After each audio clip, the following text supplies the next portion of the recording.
तेरी माइक, मैं इतनी देर से बिना माइक के बोल रहा हूँ, तेरे को समझ। ब्रिगेडियर साहब से मेरा सवाल है, अभी आपने हमारा बताया था कि हमको अपनी सभ्यता हमारी ऐसी रही है कि माफ करते हैं हम, पर सर मेरी एक आपसे बात करना चाह रहा था मैं कि हमने 47 में भी देखा इंडिया की बात, हमने 65 में भी देखा, हमने 71 में भी देखा, हमने 98 में देखा, हमने 87 में देखा। इंडिया हर बार पावरफुल रहा है और हमेशा पाकिस्तान को डिफीट कर, लेकिन पिछले 30 सालों से जो टेररिज्म अटैक हो रहे हैं उसमें शायद हिंदुस्तान हारा है हर बार। तो सभ्यता बचाने की जो बात करते हैं, पर सभ्यता को बचाने के लिए हमारे पास बहुत वेरियस तरीके हैं, उनमें से एक ये तरीका है कि हम हर बार माफ करते हैं। तो मेरा ये सवाल है कि हमें अभी नेक्स्ट जनरेशन को सभ्यता बदलनी चाहिए नहीं बदलनी चाहिए, क्योंकि हमारे पास अभी इतनी आदमी है, इतना हमारा देश के प्रमुख इतने मजबूत हैं, तो सभ्यता को बदलना जरूरी है कि नहीं? बड़ा अच्छा सवाल पूछा आपने, धन्यवाद, थैंक यू। कि पृथ्वीराज चौहान का 65 वॉर में, 71 वॉर में, और एक पहलू आता है कि भैया आपको जब हम बोलते हैं ना कि कैंसर हो गया, इसको निकाल के फेंक देते, वी डिस्ट्रॉय दैट। तो आतंकवादी जो है they are like a cancer, they should be thrown out, number 1। Number 2, कुछ इसी विषय में कुछ चीज बताना चाहता हूं कि जब हमारा 71 वॉर में हमने और 65 वॉर में 100% हमने नहीं दिया था। एक सियाचिन ब्रिगेड में एक जगह है, हम लोग करीबन 70 किलोमीटर पीछे थे, चालू का पोस्ट नाम उसका, और आगे जाके एक तुर्तुर गांव, 71 में वो इलाका हमने कैप्चर किया था, वो हमारे पास ही स्ट्रेटेजिकली इंपॉर्टेंट था, तो जरूरी वो हमने रखा है। बट मैं जनरली बात कर रहा था कि किस तरीके का हमारी सभ्यता का असर क्या है, तो that was what I was talking, ये जीन्स में है। लेकिन उसका मतलब ये नहीं है कि जब हमारे खिलाफ कोई हमारे ऊपर अटैक करता है, हमारे देश के ऊपर हानि पहुंचाता है, तो उसको तो नष्ट करना पड़ेगा, वो जरूरी है। इसी संबंध में आप अगर महाभारत में जाइए, भगवान कृष्ण ने अपना रुद्र रूप दिखाया था, तो वो इसलिए दिखाया था कि भैया समय आने पर वो आवश्यकता है।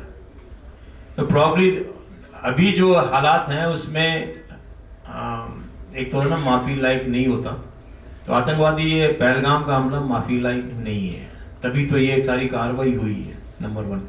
और कार्रवाई क्यों हुई कि हमारी सरकार भी सक्षम है, they could take a political decision. Army सक्षम थी। मेरे को किसी ने सवाल पूछा कि आर्मी अभी अच्छी थी या आज के 40 साल पहले? मैं कहा पहले भी अच्छे थे।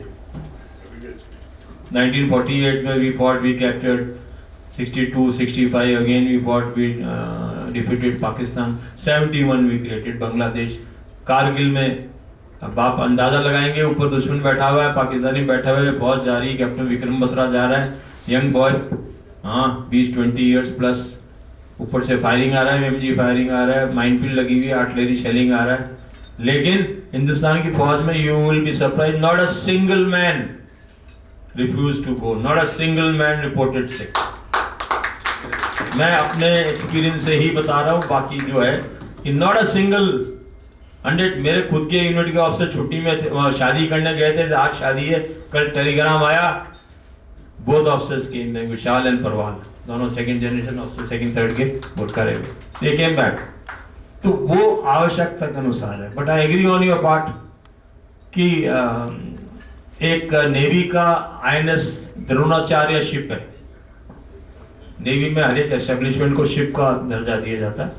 INS द्रोणाचार्य वो कोची में कोस्टल का वो डिफेंस वगैरह रखते हैं, ट्रेनिंग एस्टेब्लिशमेंट है।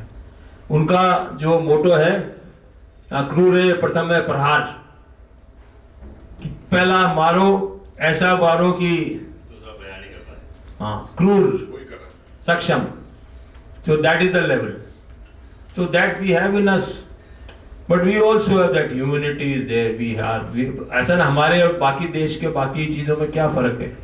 भारत तो अद्भुत देश है, we are different. वो इसलिए बताया था कि भी हमारा yes, but that is different. But I agree on your part समय के अनुसार कार्रवाई होनी चाहिए और नष्ट करना चाहिए। ठीक है, किसी से बात हो रही थी कि सांप आया, गदर का आया, वो निकाल लो, उसका जहर निकाल लो, कोई कहता जहर नहीं निकालना, उसको मार ही दो। तो issues as per the requirement कार्रवाई होनी चाहिए। I agree on that part, नष्ट तो करना पड़ेगा। देखिए, एक इससे रिलेटेड मैं चीज बता रहा हूँ, ये अभी क्यों हो रहा है, why last so many years, मतलब last time 15 years we are attacking, we are aggressive, छोड़ नहीं रहे किसी को, पहले भी तो कर सकते थे। मेरा ये सुझाव है, मतलब मेरा सोच ये है कि स्टेट पॉलिटिक्स करो, लोकल पॉलिटिक्स करो, सेंटर में ऐसा ताऊ बैठा के रखो जो बिल्कुल स्ट्रांग हो और उसके पास डिसीजन मेकिंग हो, चाहे कोई भी हो। मेरा ये सोच है, तब ये सब हो सकता है, अदरवाइज हम नहीं कर सकते। आखिरी 2 लाइन में वर्ड्स कहना चाहूंगा, 2 चीजें बस, राउंड प्लीज, जस्ट 2 थिंग्स। ये जो हमारे परमाणु कार्यक्रम के पितामह हैं एपीजे अब्दुल कलाम, जो कि भारत के राष्ट्रपति भी बने, उन्होंने कहा था कि परमाणु बम, जब उनसे पूछा गया कि भाई आप तो संत महात्मा हो, परमाणु बम के पीछे कैसे पड़ गए, तो उन्होंने कहा था कि परमाणु बम जो होता है, it's not a weapon of war, N atomic bomb is a weapon of peace. जो लाइन मैं बता रहा हूं वो ये है कि शांति जो है वो शक्ति से आती है, अगर शक्ति नहीं है तो शांति नहीं होगी। शक्ति बढ़ाओ, शांति बुलाओ। Power is peace. Power is peace.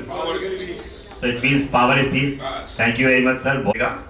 मैं 9 तारीख को एनएसजी रुका हुआ था यहाँ मानेसर में, तो वहाँ मेरी एक मिलिट्री जवानों के साथ, तो इंडिया की जो सेना है ना उसका बड़ा जोश है। उसने मेरे को एक ही बात बोली कि देखो मुझे फौज में 25 साल हो गए हैं और मैं फौज का नमक खा रहा हूँ, इसके पीछे मेरा घर चल रहा है, मैं युद्ध में जाने के लिए तैयार हूं, मुझे कभी भी भेजे और मेरी कैजुअलिटी होगी, मुझे कोई फर्क नहीं पड़ेगा, मेरा बेटा तैयार है, लेकिन सिविलियन के ऊपर कैजुअलिटी नहीं होनी चाहिए। ये जज्बा है इंडियन मिलिट्री में, वो जज्बा है जो मैंने खुद ने रियलाइज किया पिछले 13 सालों में। मेरी पलटन, मेरा अफसर, मेरा देश, उसको कभी भी आप भेज सकते हैं, लेकिन मैंने रियलाइज किया है उस बंदे का, और भी 2-3 बंदों से बात हुई, सबका एक ही स्टेटमेंट था कि कब हमें जल्दी से भेजे और हम कब उड़े और उड़ाए, हमें कोई फर्क नहीं पड़ता। मेरा बेटा तैयार हो चुका है। तो इंडियन मिलिट्री का जो जज्बा है, इसका मतलब ये है, जय हिंद, जय भारत। इसका मतलब ये है कि वी आर सेफ। अपना व्हाट्सएप हटा दें। Don't listen to gossip. Don't listen to them. News channel में दोनों तरह के व्यूज हैं, दोनों तरह के। To 3 of you. So gratification is very, very important. Thus, we will honor our valuable guest with mementos. So I request Brigadier Soyanji to thank Major General Anuj Mathurji with the memento. First ladies.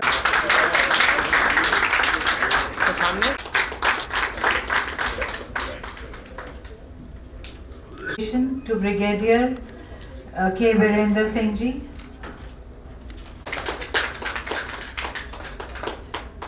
Sir सामने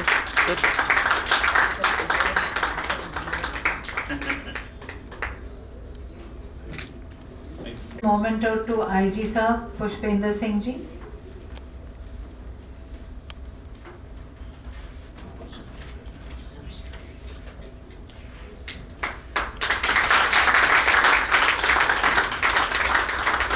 Thank you. Photographer है sir, सब आ रहा है। अभी आप ही है।